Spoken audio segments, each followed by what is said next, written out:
Nous vous parlons souvent dans ce journal des difficultés rencontrées par les commerçants lorsqu'ils démarrent leur activité, notamment dans les centres-villes. Il existe une solution encore peu connue, on appelle ça des boutiques à l'essai. En clair, les commerçants peuvent bénéficier d'un local à d'un prêt à des conditions très avantageuses. Dans le Nord, Marion Fiat et Thierry Chartier ont hésité entre une mercerie, une boutique de vêtements et une maroquinerie.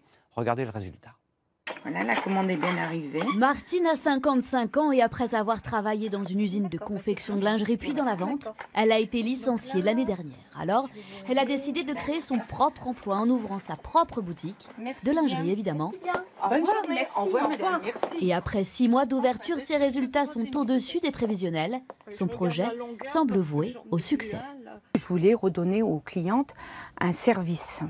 C'était un service de la petite boutique, de retrouver un petit peu le style des boutiques comme avant. C'est la preuve qu'à 55 ans, on peut encore faire des choses.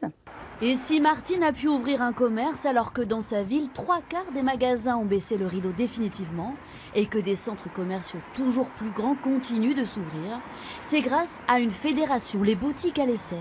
Elle met en contact la ville, le bailleur, les banques et permettent à un porteur de projet de tester son concept pendant 6 mois, renouvelable une fois, avec une prise de risque limitée. Donc nous, on a pris le pari de se dire, eh bien, il y a des cellules vides, on va se mettre en relation avec des propriétaires qui ça ne fonctionne pas, eh bien, on peut le retirer du dispositif. Depuis ses débuts il y a 4 ans, la fédération a permis l'ouverture de 40 boutiques. Claire était la toute première porteuse d'un projet de boutique à l'essai.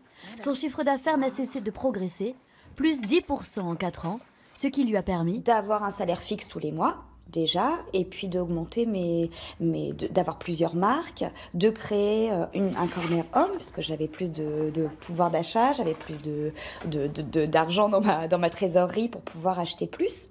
Et ça crée un cercle vertueux, car la présence de commerces en attire d'autres.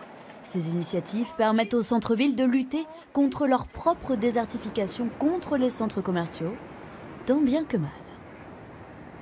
Et aux dernières nouvelles, Marion Fiat s'est reconvertie dans la maroquinerie.